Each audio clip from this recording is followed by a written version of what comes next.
ring out, but I'm worried. Yeah, I mean, in terms of draft-wise, whoever picks up the early game will have a huge advantage, needless to say, as with every single game.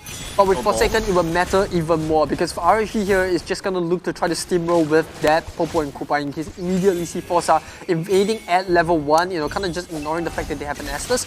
And so they're trying to bully this Estus even before it picks up the first item. Forza dropping very low here. They're trying to contest over the blue buff, but it looks like it's going to be secured. Nevertheless, by Forsaken, now Forza dropping very low. Here comes the Matilda. Flash, one more hit to go, but the Flicker will get him out of trouble.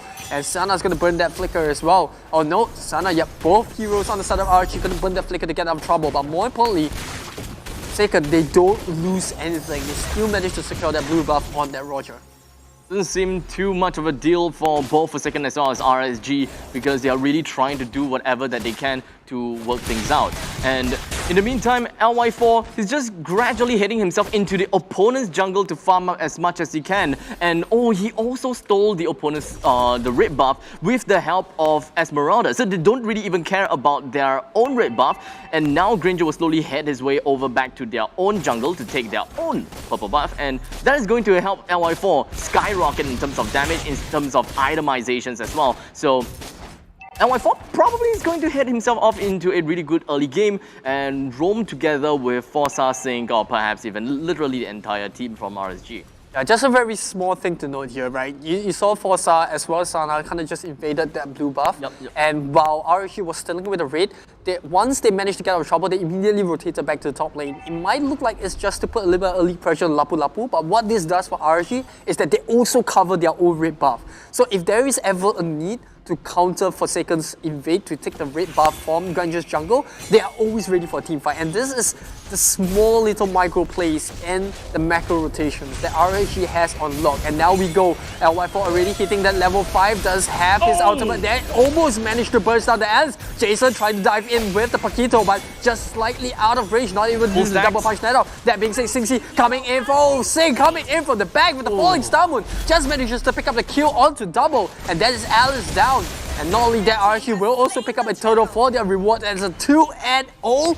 On top of it, they also pick up a turtle. They might even go for more. They find the Astos lingering around for too long. And now they straight away dive onto the blue buff. Yes, Kai might have secured that blue buff, but he can't go back in. Flash will drop very low as well. And now Evo C might be the next one to join his teammates in the base. He will get out of trouble. But look at that, RSG, the amount of pressure that they're mounting on within the first 3 minutes. Hands down, exactly what we were looking out for. Once LY4 manages to secure 2 red buff as well as 1 purple buff for themselves, they're able to take control of the lanes, take control of the maps as well, getting themselves a decent amount of kills throughout the board. While Evo C up to the top lane did manage to successfully take down Jason, but unfortunately the kill went over to the side of LY4, and thus it is going to be a bigger threat onto the head of the side of LY4. They should be really scared. They should be really afraid of what LY4 is able to bring onto the table, because Jason going down is not that big of a deal. While down to the bottom side, Flash, Bao, and Kai successfully manages to bring down Sync, and just going to be hitting away right onto the outer turret shield.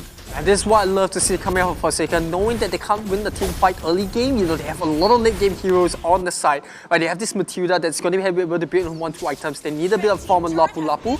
And more importantly, they have that burst of the Matilda coming in. So they're just going to constantly go to side lanes, try to get 1-2 ganks off on RSG's lineup, and then try to take a turret or a turtle. So this is what I like coming out of Forsaken.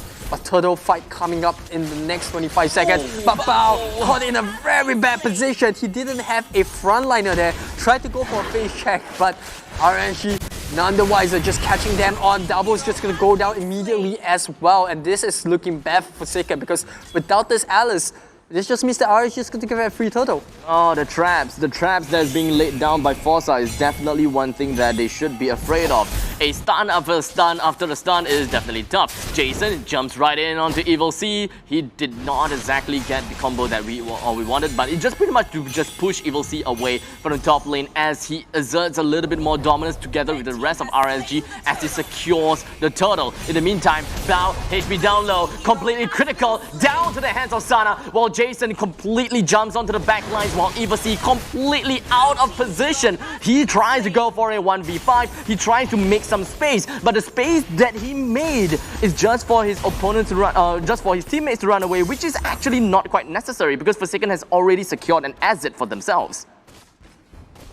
RSG here, they know that they're a little bit on the timer. They don't want to allow Double to pick up his items.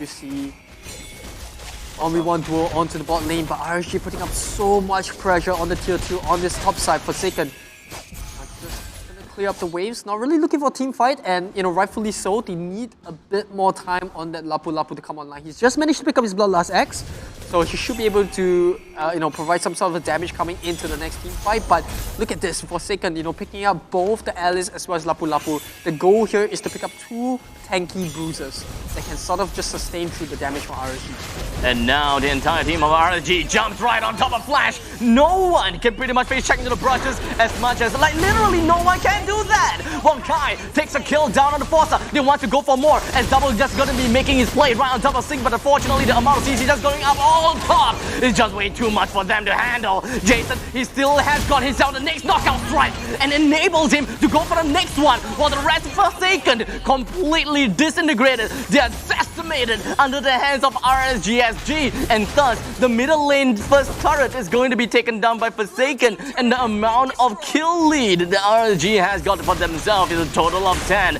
and of course a total of 6,000 gold advantage the RSG has got inside of their pockets. They should be really happy right now, an abundance of money, enough for them to buy themselves a good amount of Ferraris.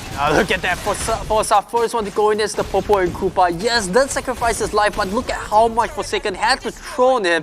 The Alice did buy them enough time, but the moment Jason was loading up his passive, double punch going in, the burst damage just too much. And look at LY4, he's pretty much untouched throughout the entire fight.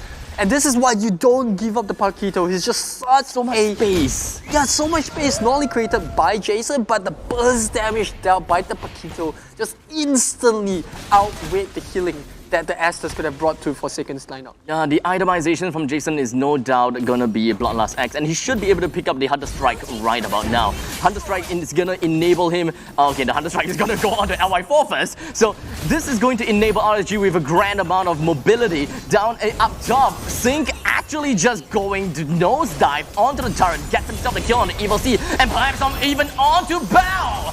With that falling Star Moon, he himself is going to go straight down to the side of Kai, but it doesn't seem like it's going to be that big of a problem as the Lycan pounds from the side of Kai gets himself right out of the equation.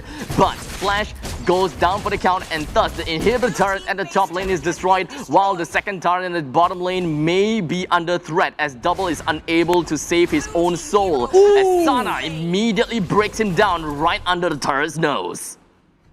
That teleport, and not only that, just to catch Double out of position, a little bit of a gutsy move, but that gamble kind of paid off really well. In fact, it wasn't really a gamble, right?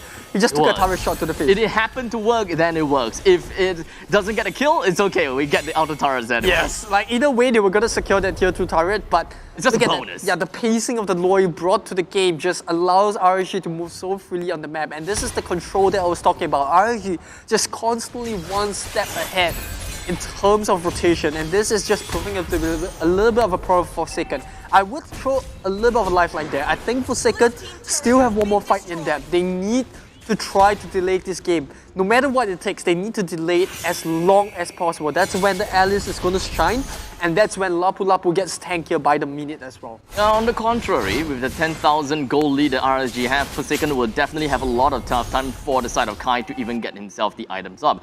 The suffocation that RSG is putting onto the board is proving to be tough for RSG, for Forsaken to even hold it out. With Bao being the first one to go down, the burst sustain wasn't even able to go right out. Evil Sea trying to go on an offensive with a slip of health left. Jason takes himself a double, while Forza coming in for the backlines. He's still on a critical amount of health. No one's focusing on him. Flash tries to go to the back. He wasn't able to finish it off though. But he, being the last man alive, he tries to make himself out of that, but who knows where he can go. He's definitely going to be crying his way out as the final dance of Sync is going to enable him with the next kill as they execute onto that 10-minute Lord. No charge, but it should be able to help them to secure the inhibitor turret that Forsaken still have.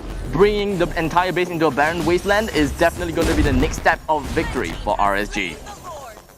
Good Good bait coming out from RSG as well, the Loi's ultimate, just to push the Matilda towards the left side so that Esmeralda can have an easier chase. But, you know, at this point in time, Forsaken just finding themselves in a very familiar position that they were in game 1.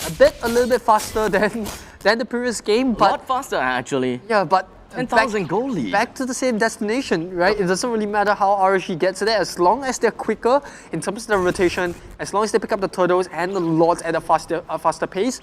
Forsaken, you know, it just really seems that RSG wants to blow them out of the water.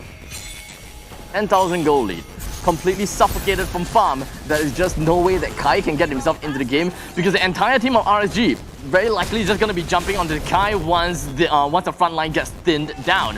Bao has already used the Blessing of the Moon Goddess, and thus there will be no more ultimate from the side of Estes to even sustain for this fight, because this is pretty much going to be a guaranteed kill, guaranteed bring down of the turret, or maybe not. We shall be looking at this as EvilC gets himself right into the heart of the enemies. They managed to get a kill right down the starter, but there's still 4 adversaries left, Kai as well as Bao. What can they do? No Blessing of the Moon Goddesses. They are trying to get a kill down the Bao. Flash makes himself right in. They did not manage to bring a single man down as LY4 left with a sliver of health. He brings down the core with no problems whatsoever. And thus, ladies and gentlemen, we've got RSG with a 2-0 victory.